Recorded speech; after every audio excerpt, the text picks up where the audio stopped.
business forecasting is looking at where your business has been, where it is now, and forecasting where it's going to be in the future.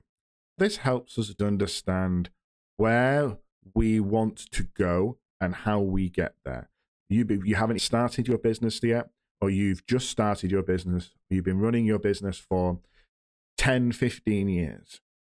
What you have is an experience. You have a rough idea of what you want, or you have lots of data.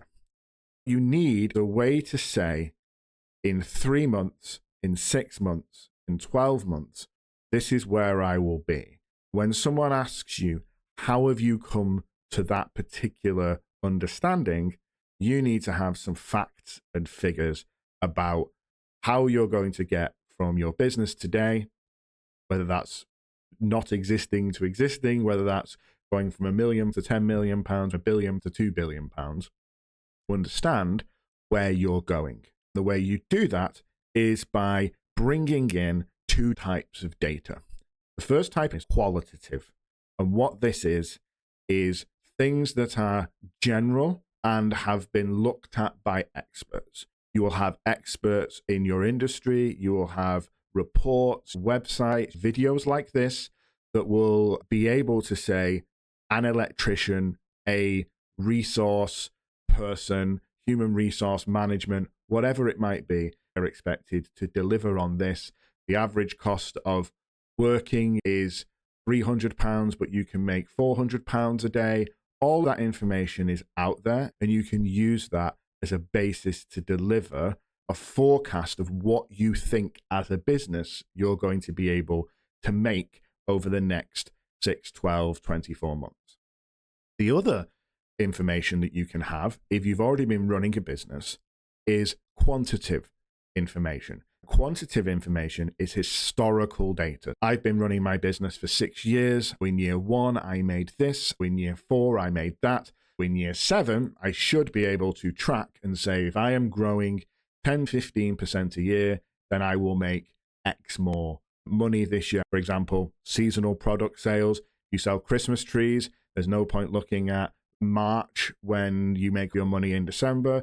If you're an ice cream truck, it's April to September. Certain times of the year you make lots of money, and there are certain types of the year where you will make no money at all. And so we need to make sure that we're being what's known as robust with our data and making sure that we're providing context wherever we can. So there are main 3 types of business forecasting, and each one that we're going to talk about today is more complicated and involves more data than the previous one, but all of it is included in the previous one. So we'll start with sales forecasting, predicting the numbers of sales in a specific period. Then we'll move on to profit and loss, what income, expenses. Finally, we will look at the cash flow forecast that tracks everything that is going to come in. Everything going out in terms of money will go into cash flow. And finally, we're going to go to a growth forecast. And what a growth forecast is taking all of that information of things that have happened in the past, or what we expect to happen with all the information that we've gathered together. How much money do we think we are going to make over the next period of time that we're going to use? Let's say 12 months. They're incredibly important. It allows you to prepare and plan. When we get to the cash flow in particular, you will see that there are some months where you have a lot of outgoings and a lot of incomings. So there are some times where you have only one. If you have a lot of things going out, a lot of things that you have to pay for, but not a lot of things that you have coming in, then you're going to end up in the negative. Then what do you do about that?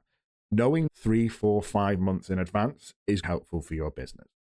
Second thing is grants, loans, applications, overdrafts, people wanting to buy your business, people wanting to invest in your business. They all want to know how much money you've made, how much money you're making right now, and how much money you think you're going to make in the future. And they're not going to believe you unless you have lots of numbers and analyses to back that up.